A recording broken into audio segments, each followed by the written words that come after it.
इधर देखो बेटा, बहुत मोस्ट इंपॉर्टेंट क्वेश्चन है बेटा, इस बार आना था नहीं आया, पूरे चांस है कि इस बार आएगा। दो नियम है, दोनों के दोनों इंपॉर्टेंट है।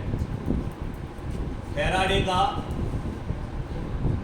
पढ़ने जा रहे हैं प्रथम नियम।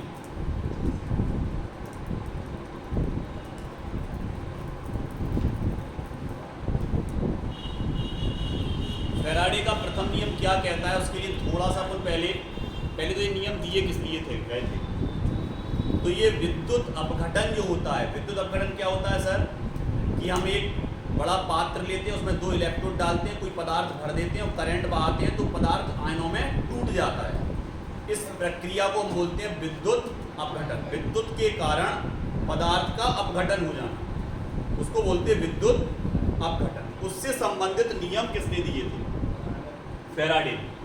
क्या बताया था इनने सर?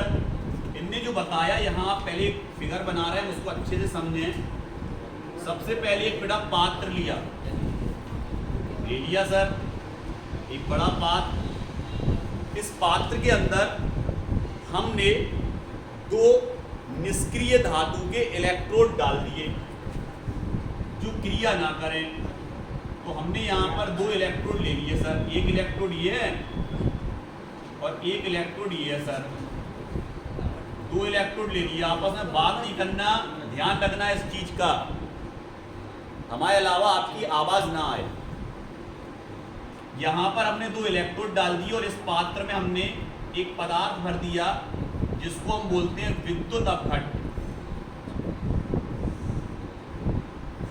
जो विद्युत द्वारा अपघटित हो सकता है। विद्युत अपघट भर दिया।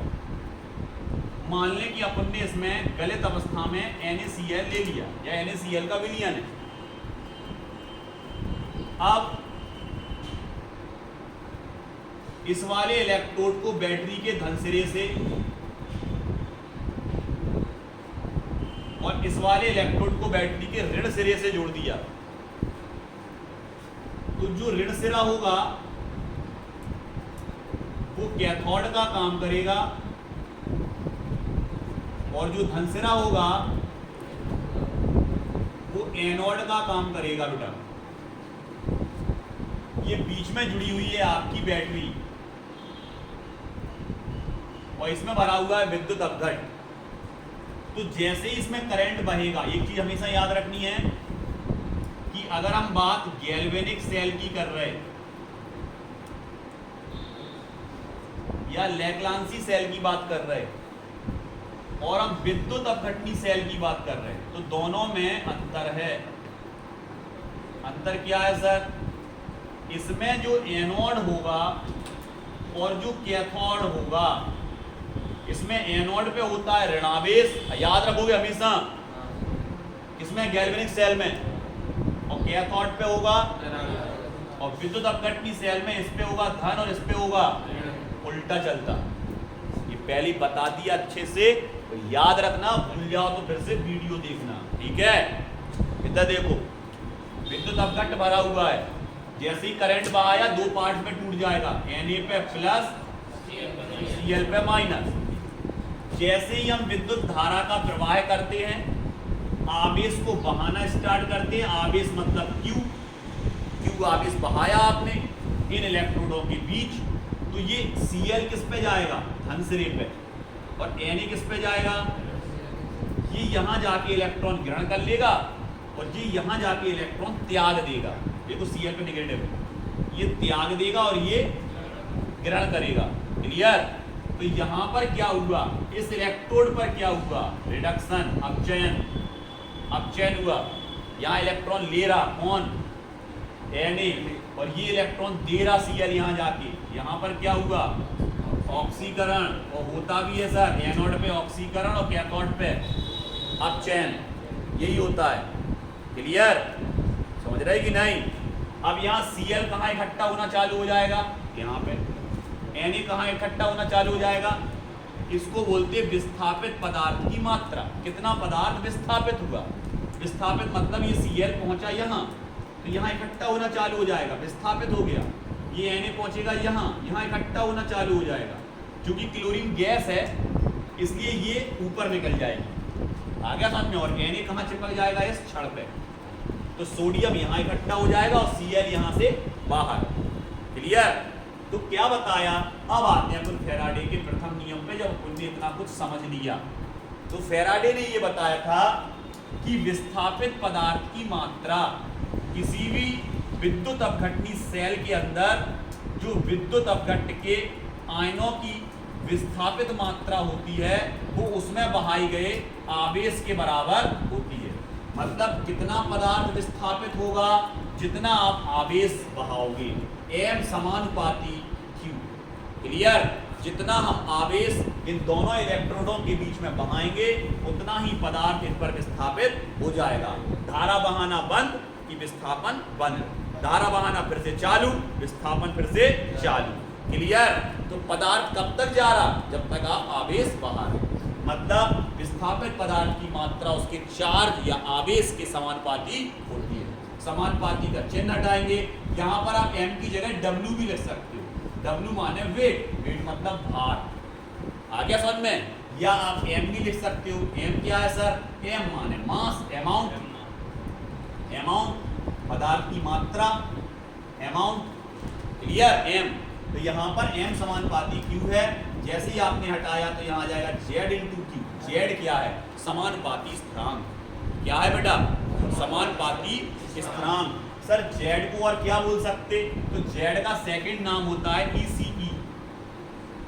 इसको बोलते हैं इलेक्ट्रोकेमिकल इक्विवेलेंट। सर हिंदी में क्या बोलेंगे इसको? इलेक्ट्रो विद्युत, केमिकल रासायनिक, विद्युत रासायनिक, विद्युत रासायनिक। इक्विवेलेंट को बोलते हैं तुल्यांक। इसका सही नाम हो जाएगा विद्युत रासायनिक तुल्यांक। या इसको आप डायरेक्ट क्या बोल सकते हो? फैराडे स्थिरांक। क्या बोल सकते हैं? फैराडे के नियम में स्थिरांक है, इसलिए इसको क्या बोल सकते हैं? फैराडे स्थिरांक, या दूसरा नाम विद्युत रासायनिक तुल्यांक। ये Z। क्लियर?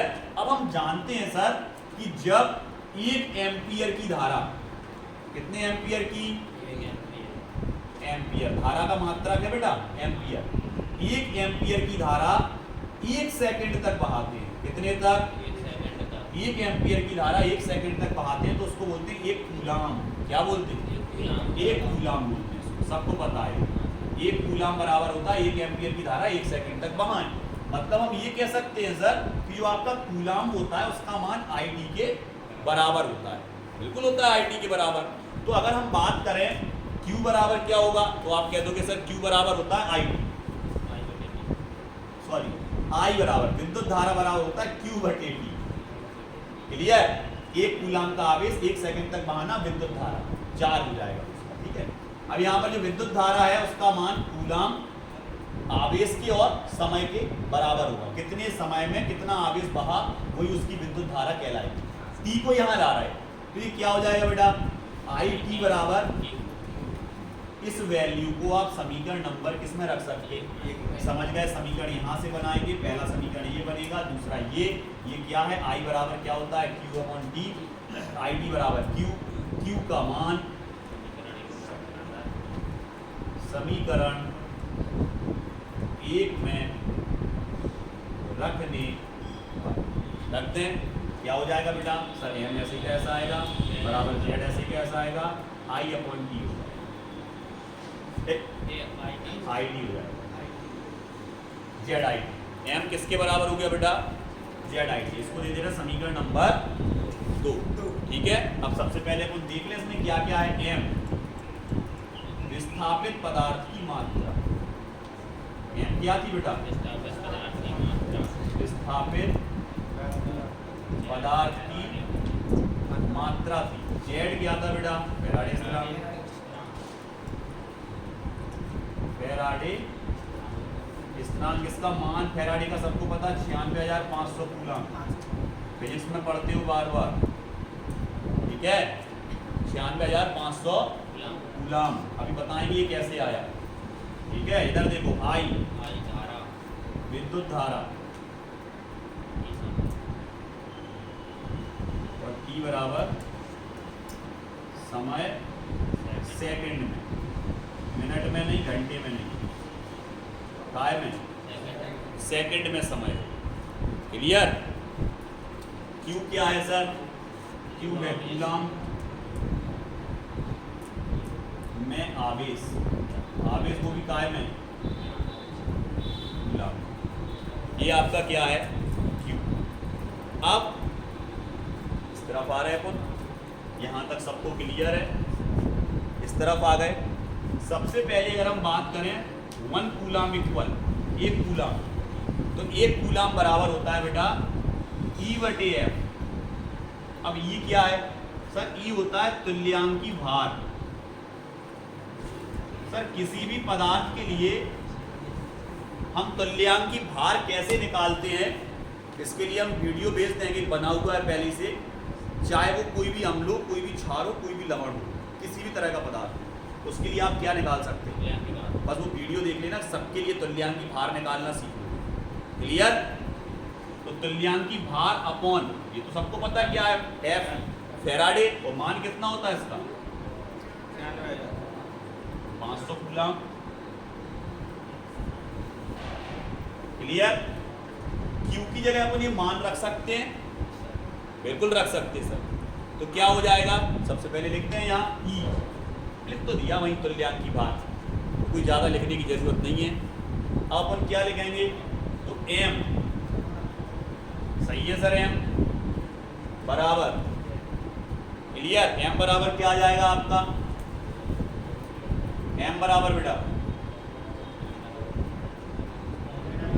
M बराबर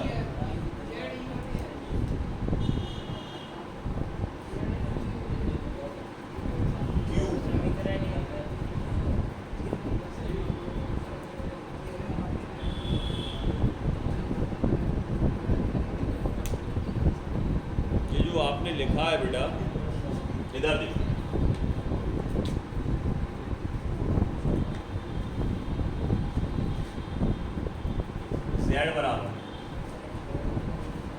Z बराबर है E/F।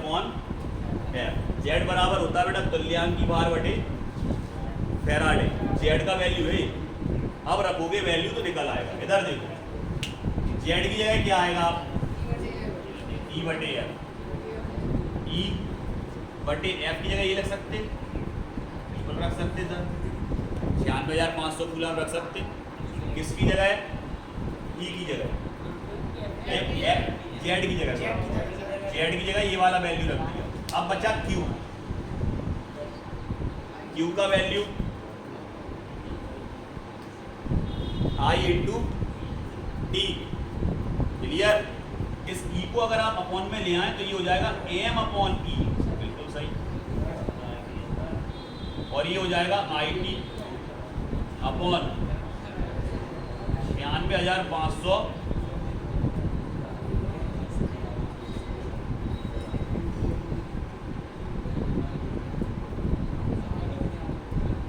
कूलाम। क्लियर? ठीक। इसको और कैसे लिख सकते हैं बेटा? सर इसको ऐसे भी लिख सकते हैं अपन, M ऐसे ही का ऐसा, E ऐसे ही का ऐसा। सर ये Q के बराबर है और ये F के बराबर है, तो चाहे ऐसा लिख दो चाहे ऐसा लिख दो, बात एक ही है। क्लियर?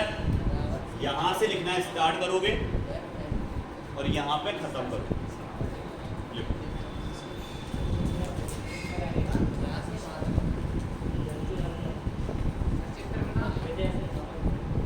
का हाँ